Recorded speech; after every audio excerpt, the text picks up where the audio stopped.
I want you to think back to a moment from when you were a kid and think about the first time an artist or musical group that shook you to your core when you heard them for the first time. For some of us, it's memorable because maybe it's the first time that someone outside of our parents or siblings or friend group or immediate circle that we felt a connection with. And it's like they had this superpower where through music, they could articulate a specific emotion that we had, but didn't know how to communicate at such a young age. And because they were different from like a fictional character or in a show or a movie, because they were real, we really felt seen and understood. It was like, oh my God, they see me and they get me and they get it. And in that moment, it broadened our world in a major way. For me, I remember who impacted me so distinctively. I I was about 6 or 7 and it was the 90s, a magical time. And I think my mom and dad were hanging out in the living room. It was Saturday morning, probably after Saturday morning cartoons, and they put on this show that had a musical guest, and I heard someone announcing, "Ladies and gentlemen, for our next musical guest, they're coming all the way across the pond from London, England. Please join me in welcoming the Spice Girls." And I remember these girls. They looked like Barbie dolls with their colorful, sparkly outfits and their platform boots and their hair high to heaven. It was just immaculate. And they sang the song "Wannabe," and that was it. That was it. I was like, Mom, I have figured out my path. I figured out what I want to be when I grow up. I want to be Ginger Spice, not a pop star or a member of a girl group. No, specifically, exactly, literally Ginger Spice. Go ahead. Go ahead and look at 6-year-old baby Mel and tell her that it is a biological, physical, and spiritual impossibility to literally be Ginger Spice. I dare you. Anyway, they were my first cassette tape. Yes, that is how long ago this was.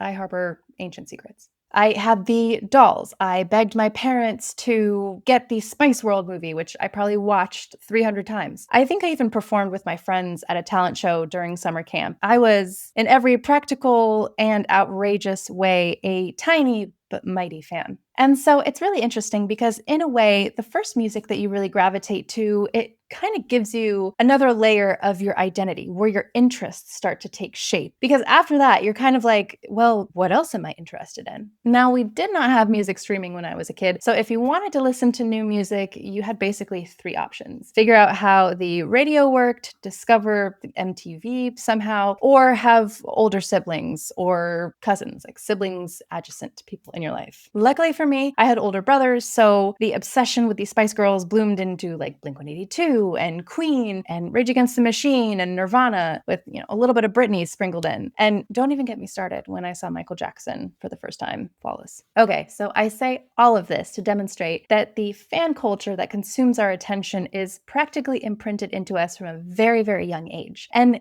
it's a fascinating kind of psychology that reveals a pretty big and valuable concept, where if you understand it, you can replicate its success. What makes someone stream an album 1,000 times or fly across the country to go attend a concert is the same kind of secret force that makes us follow certain leaders or obsess over brands and stay loyal to a company or leave. In this episode, we're taking a deeper look into fan culture, or stan culture, and I'm peeling back the layers to reveal how it's a mirror reflecting how identity, trust, and community are formed, and specifically how they're engineered. And if you're building a brand or leading a team, growing a platform, or just trying to make something like art that's meaningful, take a page from the book of pop culture. It will tell you everything you need to know. Don't worry, I did all the dirty work for you, as usual, so that you can extract all of these knowledge nuggets and use them for your own bad self. Because when you win, I win. And in addition to all of that, you'll quickly see what it teaches us about human connection and how to use that insight intentionally in your work and in the ways you approach your leadership and in your life to be unstoppable. Cue the music.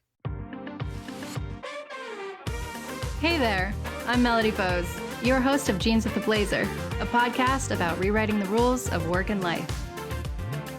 So, I am genuinely curious, Who was it for you? I want to know what music that just absolutely set your soul on fire. Tell me in the comments if you're watching this on YouTube, or DM me on Instagram if you're listening to the podcast version of this. But I really, really want to know. And while you're at it, subscribe to this podcast so we can keep this party going next week. Okay, let's dive in and break down the very anatomy of stan culture. Mel, you said this word a couple times. What does stan actually mean? It's basically just a mashup between the word stalker and fan, but it's just used to describe just a very devoted fan. But interestingly, I did not know this until I was researching for this episode. So all of my 90s babies will love this, but the term stan actually comes from Eminem's 2000 hit song Stan, which in his music video, he told the story of this obsessed fan. And it's so dramatic and dark, and there's like rain, and Dido did a mix of it. It's like it was peak 90s, okay? And look at you, Slim Shady. He is the real hero of today's episode. But now, take a wild guess.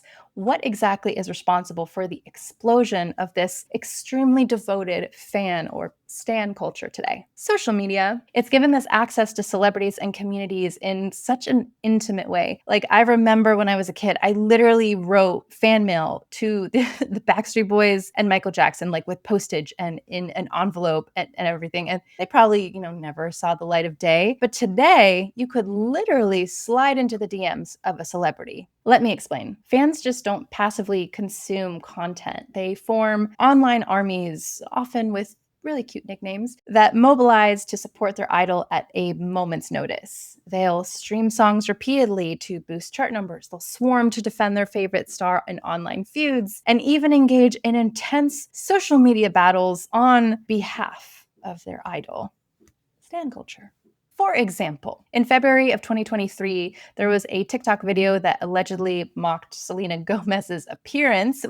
That's not nice. And Selena Gomez stans felt the exact same way. They were not having it. And for context, at the time of this video's publishing, Selena Gomez is one of the most followed individuals on Instagram, like top 5 people on the entire platform, with more than 400 million followers. And I think back to that time, she was maybe like second or third under like Instagram. Anyway, you can guess what happened next. Her loyal followers quickly rose to her defense, and it was a whole thing in the social media world, resulting in justice, I guess, and even more new fans and followers for Selena. Can we just imagine for a moment? Let's say that just 1% of her followers took some kind of action that historic day in social media. That is 4 million people. Okay, that is the population of the entire city of Los Angeles. That is the entire state of Oregon. That is the entire country of Croatia.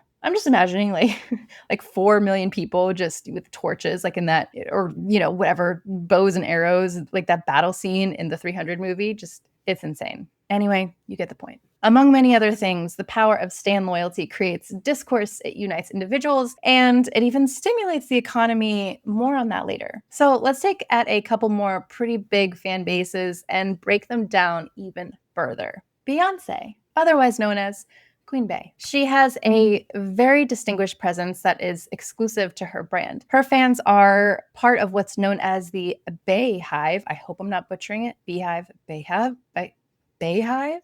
And this is both a term that describes her overall community that adores her and the name of her official fan club. So the Bey Hive is a force to be reckoned with. They are organized, they are protective, and they are fiercely loyal to Beyonce. The way that Beyonce has created loyalty appears to be this. 1, she's obviously an insanely talented performer. 2, she puts out music that appeals to the masses. And 3, she's been in the game for a long time to develop this following. It seems like a pretty standard formula that you could apply to most major big names in the music or entertainment industry. But what's exclusive to her is that she cultivates this loyalty with a mix of exclusivity, mystique, and controlled scarcity. Here is what that looks like. She rarely gives interviews or oversaturates the media with herself, which only intensifies fans' hunger for any glimpse of her life. She's strategic about guarding against overexposure to protect her allure that she has. When she does communicate the drop of a new event, it feels like a royal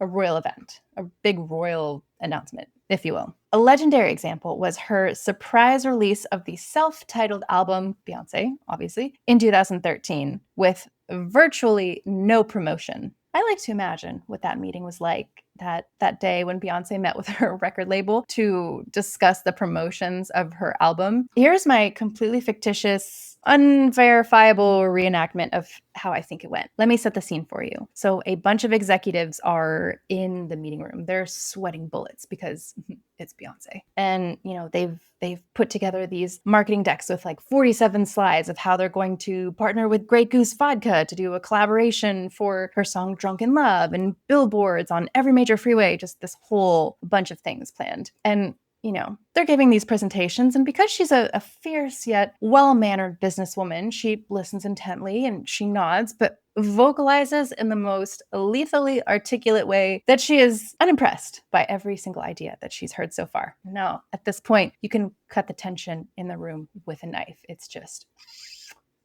thick. So she sees a young woman over in the back, and she's a junior executive who's filling in for her boss, and she hasn't really spoken up in the meeting. And Beyonce's like, you haven't shared yet. What do you got? And the junior executive is like, she's freaking out in her head. She's like, oh my God, oh my God, oh my God. She wasn't even supposed to present today because she's just filling in for her boss. But, in that moment, she thinks of something quick and she responds, cool, calm, collected. She says, well, what if we didn't do any of it? No promotion, no billboards, no announcements. We just drop it on a Friday. And then we let your influence, your mass appeal, just carry itself. Silence as Beyonce lets this marinate. And then she responds with, I love it. Let's go with it. And that's how it went.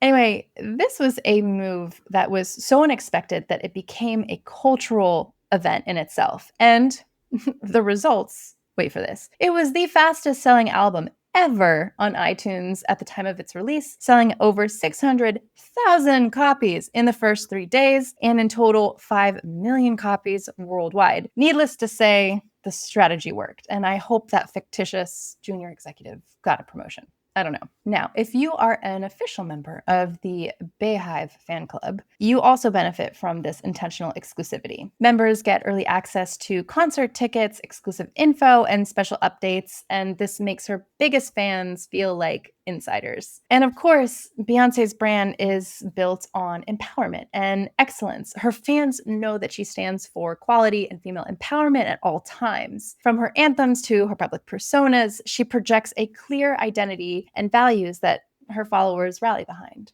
The result is a fan base that feels privileged to be in the hive and defends her at every turn. The Bey Hive will swarm at anyone who criticizes Beyonce, armed with bee emojis and unwavering loyalty. Okay, switching gears to another community of stans for an artist that has a completely different kind of culture, Taylor Swift and her Swifties. Now, Taylor makes popular music. She's been in the game for a while and she puts on great performances. Again, that same formula for Beyonce, but she has a different kind of presence than Beyonce. And just to be clear, we're not pitting these two women against each other. I'd argue they are, pretty level on the playing field in terms of success for their career, but the approach is unique to her. So Taylor is a masterful storyteller, and she has engineered an incredibly engaged fandom by turning her career into a participatory story for her fans. The access that Beyonce fiercely guards, Taylor welcomes. Examples. One hallmark of Swiftie culture is the presence of Easter eggs. These are hidden clues in her lyrics, her music videos, and social media posts that hint at upcoming songs or projects. Decoding these clues has become an extreme sport for her fans.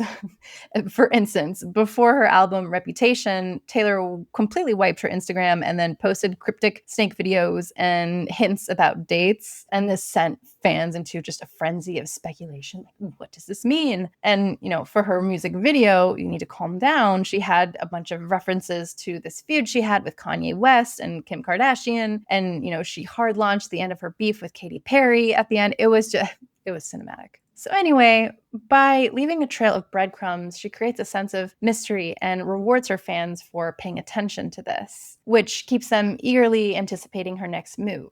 This interactive puzzle approach makes her fans feel like they're, part of the journey and almost like they're co-conspirators just in this grand narrative that she's created. It's fun.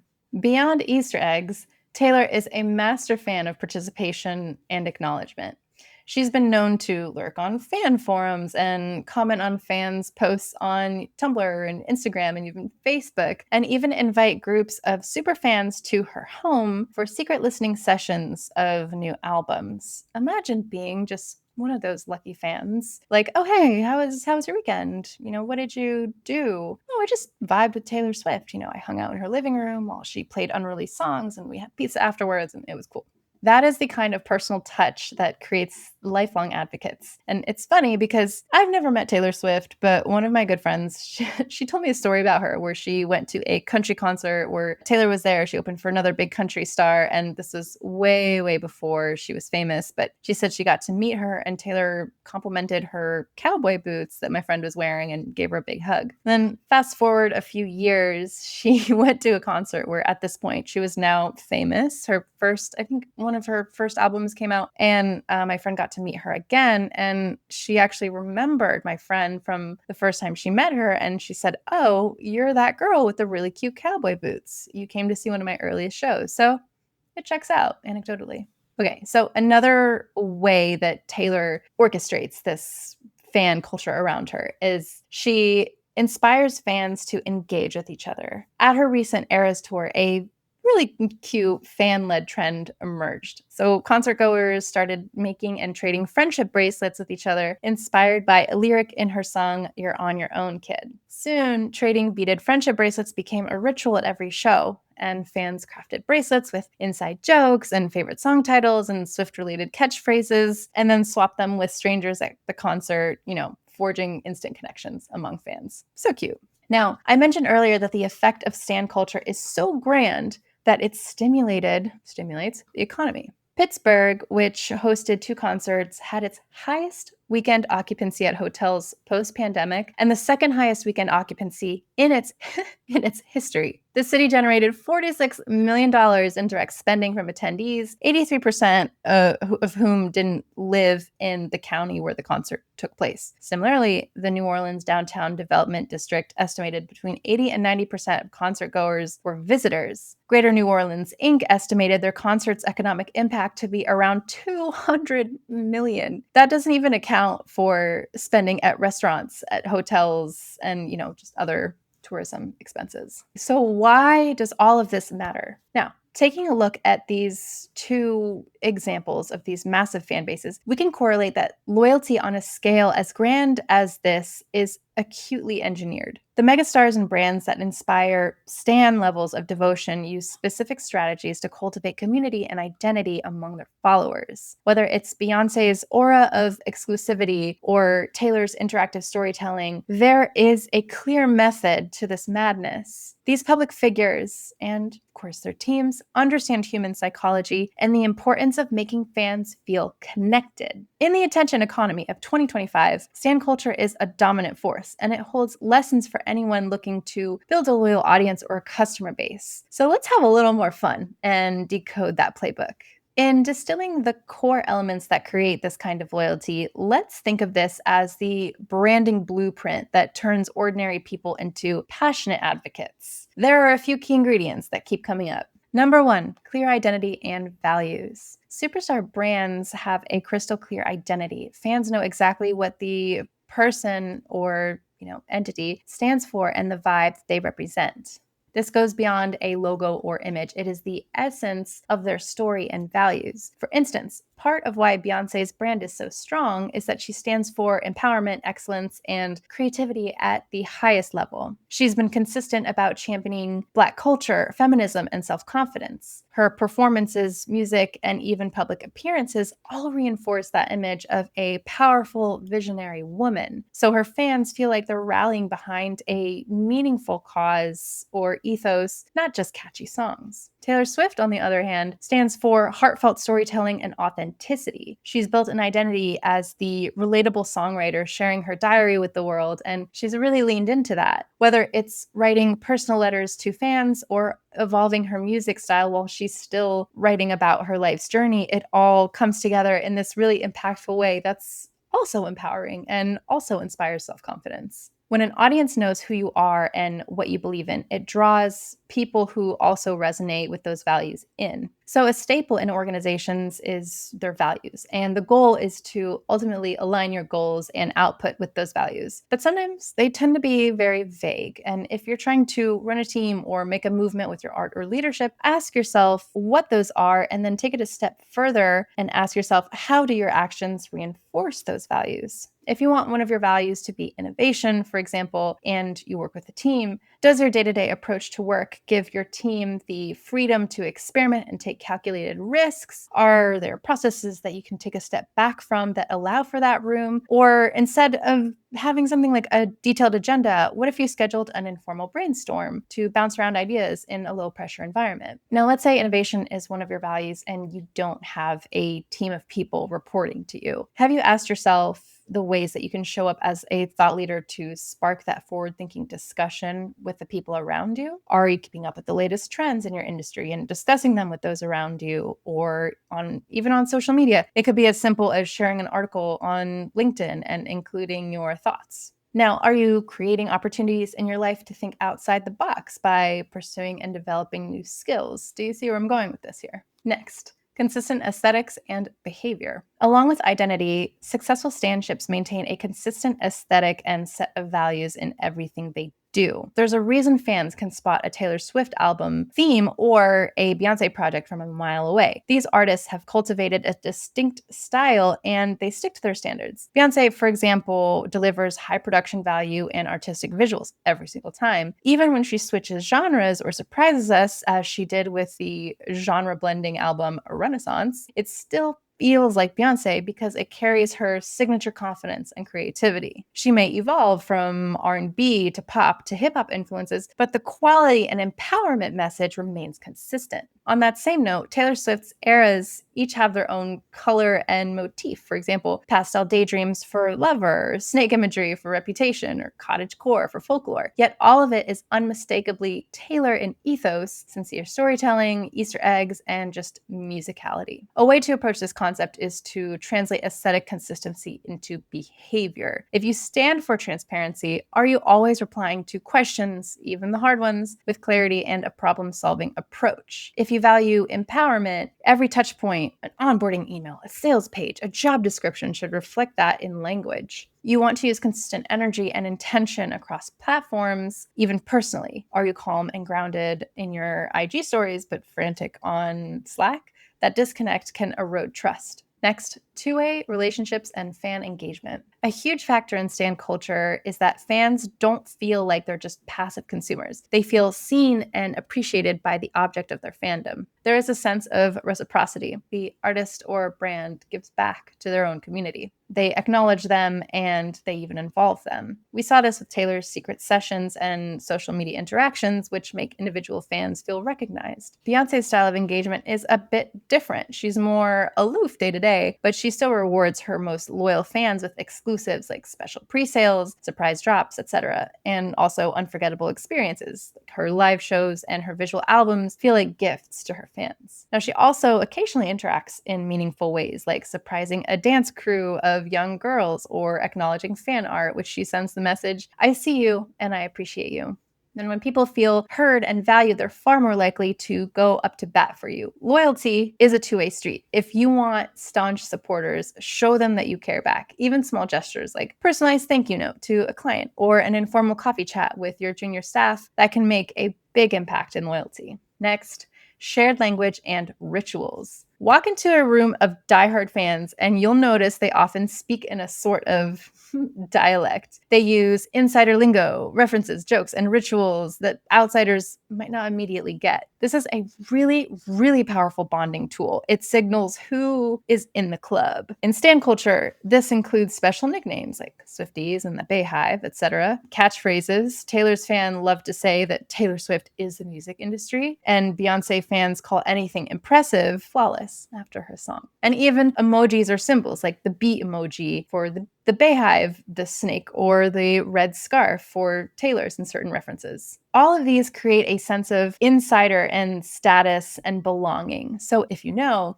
you know. For leaders or brand builders, creating a shared language can be as simple as having, team insider jokes or mantras or branding that your community adopts. Maybe your company has a fun name for its product or users. For example, how Lego calls their grown-up fans AFOLs, adult fans of Lego, embracing the acronym, and creates lines of products specifically for them. That's strategic. So shared rituals and language can make people feel like they're part of a tribe, which strengthens loyalty immensely. If you want to be a leader of a tribe, mastering this is a necessity. This brings me to my next piece. Why do people join fan armies or identify so strongly with a brand leader? It turns out human psychology predisposes us to seek belonging and identity in groups. Stan culture is one very vivid manifestation of this, but the principles apply to workplaces, clubs, and even friend groups. Let's explore a few psychological concepts at play. So, social identity theory. This theory, developed by psychologists Henry Tajfel, might be butchering that, and John Turner, says that a lot of our self-esteem and sense of self comes from the groups that we belong to. We naturally categorize ourselves by nationality, religion, sports team fandom, you name it, and derive pride and identity from those affiliations. In the context of fans, it means that being a Swiftie or a Bey Hive member can actually become part of someone's identity. Like when I said in the beginning, hearing that first powerful song, it's like you grew a new layer to your identity. And if you have a piece of identity that's entrenched in a group or person, when that group or person has a success, fans feel a personal sense of success too. Like, yeah, the person that I'm rooting for, they're doing it, and it feels like I've won too in a way. This is why you hear sports fans say, we won, after their respective team wins a championship, even though they didn't personally play the game. They bask in a reflected glory of the group's win, which in turn boosts their self-esteem and creates a sense of unity that reminds them that they are part of something way bigger than themselves, and that makes them feel connected. Next, we have parasocial relationships. This is a fancy term for a one-sided relationship where one person feels a strong emotional connection to someone who doesn't actually know them. Sound familiar? It's exactly what happens with fans and celebrities or influencers. A fan may feel like a star is their close friend, or even in some cases, their soulmate, simply because the fan spends so much time consuming the star's content and persona.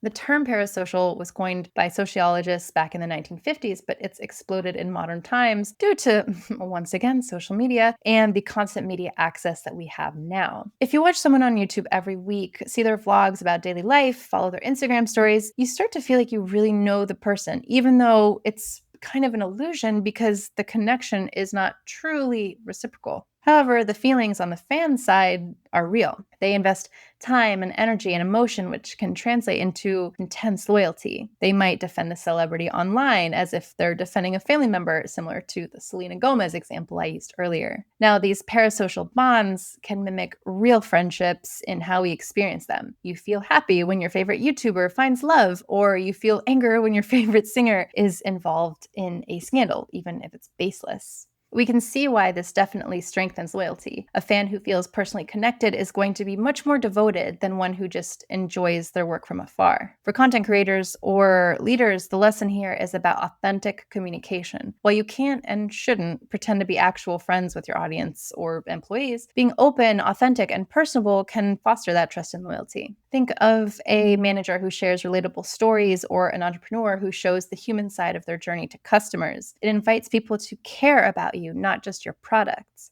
There's also a whole dark side to this phenomenon about parasocial relationships that can rupture that trust or illusion. For example, the whole controversy with the CEO of Astronomer being caught on the Jumbotron kiss cam at a Coldplay concert with his company's head of HR, both of which were married to other people. That shattered a lot of things, like marriages.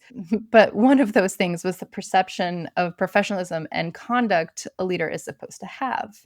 Another psychological driver we see in stan culture is the classic principle of scarcity. People value something more when it's rare or not always available. We talked earlier about how Beyonce is a genius at this. So, by keeping a low profile and not constantly feeding content, she creates massive anticipation when anything new is on the horizon. By controlling supply, like fewer interviews, surprise albums, limited tour stops, she ensures that demand and excitement remain sky high. And as a result of this, fans feel privileged when they get a hold of tickets or new content. The scarcity ties into kind of another concept, FOMO, fear of missing out, and that's also a huge factor of loyalty and engagement. Taylor Swift also uses strategic scarcity with things like limited edition merchandise, secret songs only available at certain times, surprise announcements that reward those paying close attention. For example, Taylor's team released multiple editions of albums with different bonus tracks or artwork, some only available for a short time, which triggers the completist drive in hardcore fans. Now, there is also another thing that I want to add where there is a fine line between being fun and being exploitative. I'm not implying Taylor is, but just for the sake of the conversation. For example, some say having to buy 4 copies of an album to get all the songs is a bit too much. Understandable. But still, from a psychology standpoint, limited availability increases perceived value. If you translate this into business, think of how luxury brands maintain their exclusivity and just high profile name by limited releases, or how a company might do a limited beta invite to make early adopters feel special. Anticipation is closely related. Teasing something upcoming can build hype and collective excitement. Finally, collective rituals and shared experiences. We touched on this a bit with the friendship bracelets and, fan chants, and we've learned that engaging rituals together amplifies belonging. There is psychology research showing that doing synchronous activities like chanting, dancing, or even clapping together boosts feelings of unity in groups. Fan culture is full of this. Concerts are basically giant ritual gatherings where everyone sings along, wears themed outfits, and, does the same dance they learned on TikTok. It is powerful. Those who have experienced a live event with a fandom often describe it as almost spiritual. And if, for example, have ever been in a stadium full of 60,000 fans belting an anthem in unison, or a sports event, you know the goosebumps that it can give. And these collective moments, they help deepen those emotional bonds, not just with the star, but among the fans themselves. A fan often comes away thinking, like, wow, these are my people. And that means their loyalty is not only to the artist, but now the community, which becomes even more unshakable. In a professional realm, creating shared team rituals like a team lunch or discussing the peaks and pits of your week in a meeting can help strengthen that team cohesion. Similarly, brand communities often host events like annual user conferences or local meetups for customers to share an experience, because those experiences create an emotional attachment. It all kind of comes together here. Importantly, I've mentioned this before, but this should be done without manipulation for a reason. All these psychological levers, identity, belonging, anticipation, can be used to inspire and include, or to control and exploit. The ethical key here is intention and transparency. For example, encouraging fans or employees to feel part of something bigger than themselves is great, but deliberately misleading them or pressuring them to prove their loyalty, say by spending excessive money or time, is not. So it's a very fine line here that we're walking, and identifying that is unique to the brand or product or company or individual. But ultimately, a healthy community uplifts its members, a toxic one guilts or gatekeeps them. Food for thought. So finally, with all of these examples, we've seen that loyalty is the byproduct of stan culture. And loyalty isn't just an emotional connection, it is incredibly profitable. When people stan an artist or celebrity, they spend more, they come back often, and they spread the word for free. And it's not just music and public figures. Brands like Apple and Harley Davidson, they have built movements around their products. These little communities cut marketing costs and amplify growth through word of mouth. Inside companies, loyal employees often become brand evangelists too, helping recruit talent and retain culture even long after they leave. Ultimately, loyalty can be authentically engineered to become a long-term asset. And done right, you won't just have customers or colleagues, you'll have people who show up for you when you're not in the room. That is the loyalty playbook. Use it wisely. That's a wrap on this episode of Jeans with a Blazer. If today's conversation gave you something to think about, a mindset shift, or just the push you needed, do me a favor. Subscribe to the podcast so you never miss an episode. Leave a review wherever you enjoy your podcasts. It helps more people find it, and it keeps these conversations going. And I love hearing from you. Follow at Jeans with a Blazer and tag me with your biggest takeaways, your latest wins, or just tell me what topics you want to hear about next. See you next time.